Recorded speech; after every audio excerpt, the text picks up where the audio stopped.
Hi everyone, I hope you're having a great day today. It's a beautiful day outside, so try to get out there and enjoy it. I just got in from doing a little bit of exercise myself, so just wanted to read with you today. Again, All the Answers by Kate Messner. We are currently on chapter 18, so here we go. This is called Operation Jazz. Ava's breath caught in her throat, but she walked over to see her saxophone and started fiddling with the strap. Anything was better than sitting there with all these people clapping and waiting for her to do something. All said Ava. Thomas stood by the empty music stand waiting for her to put sheet music there and then actually lift the saxophone's mouthpiece to her lips and play it, which was pretty much impossible since she couldn't even breathe. Ava looked back at the folding chairs. Everybody was waiting. Sophie was nodding so enthusiastically she looked like a cartoon character whose head might fall off and roll right across the floor to the cookie table. Grandpa was looking at her too, looking at Ava, right at her, as if he were actually seeing her, and that didn't happen much anymore. It made Ava want to play for him. If he could come back from wherever he was most of the time to look at her that way, she could at least try to play him the song. Ava walked to the front of the room and arranged her sheet music on the stand. She took a deep breath and squeaked out, "This is a song called On the Sunny Side of the Street." She closed her eyes and breathed in, 2, 3, 4. Then out, 2, 3, 4. It calmed her a little. Without looking back at the audience, Ava lifted the saxophone and started to play. The first notes came out shaky, like her voice, but after a few measures, something happened. The sounds were coming from Ava's horn, but she felt as if the music, the feeling of it, had burst out of that internet video. Cool, not a care, chilled out, Johnny Hodges himself. And when she played like that, like she'd never worried about a math test in her life, it felt amazing. It felt sassy and free and fun. So that's what she did. Ava might have been 2 feet shorter than Johnny Hodges and a girl, and her skin wasn't quite so dark, but for a few minutes she felt like him, blasting out the notes. The runs and the doo-wahs and the crescendos and the bebop-bops. She even shook her head a little as she played, just like Johnny Hodges, thinking, no worries here. Somehow it felt like her saxophone had captured all that coal and was sending it up through her fingers. She played like that all the way to the last. Everyone clapped when Ava was finished. She looked up, expecting to see her parents smiling her way, but they weren't even looking at her. They were looking at Grandpa, and Grandpa was pointing right at Ava. He was talking, shouting, "All right!" He was so loud the snoozy gang woke up. "Brava!" Ava gave a sheepish bow and put her saxophone away. When she went back to sit with her family, her parents both applauded again, and Sophie gave her a hug. "Ava, that was amazing," Sophie said. Then she looked towards the door where some people were starting to leave. "I'll be back in a minute, okay?"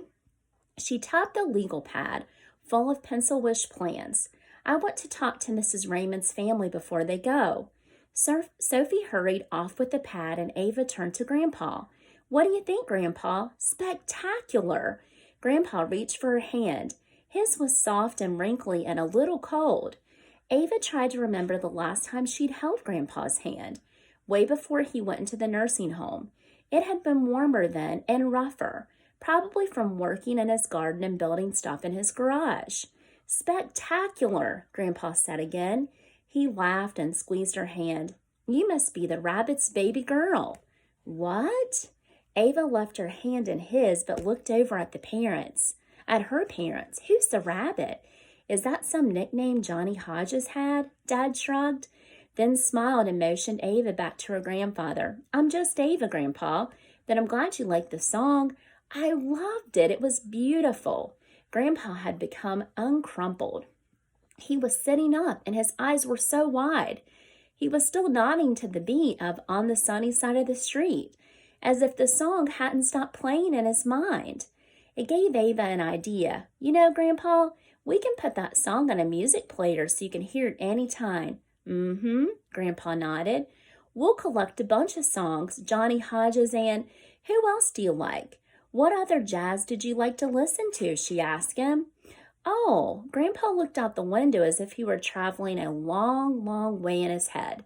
Duke Ellington, Benny Goodman, Charlie Parker, Cab Calloway. That cat could sing. Grandpa took a deep breath and started singing. His voice sounded so much younger, even if he wasn't singing anything Ava could understand. Where was Sophie with the legal pad?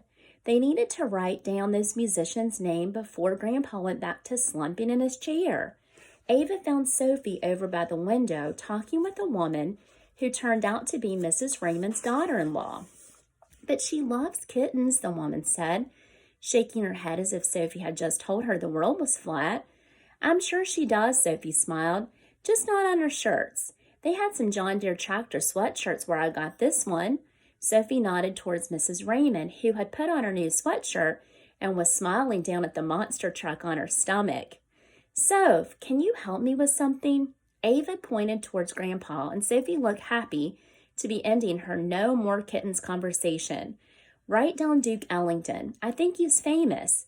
They mentioned him in the online circle about Johnny Hodges. Ava said. Sophie scribbled down the name while they walked.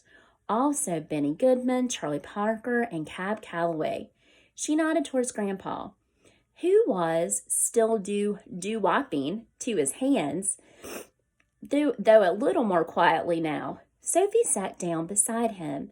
When he finished singing, she said, Wasn't Ava great? Spectacular. Grandpa took a deep breath, then shook his head, closed his eyes, and settled back into his quiet. It was like his new batteries were the Dollar General store kind that only lasted a minute before things slowed down again. Then a minute was better than nothing, Ava decided. She turned to Sophie. Can we put that new music on your iPod tonight? Sophie smiled. Operation Jazz is underway.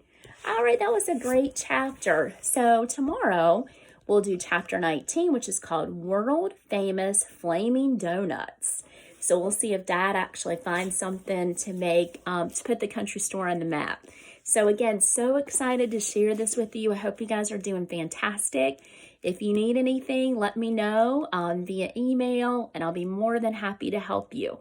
Hope you have a blessed day, and I'll see you tomorrow. Bye, guys.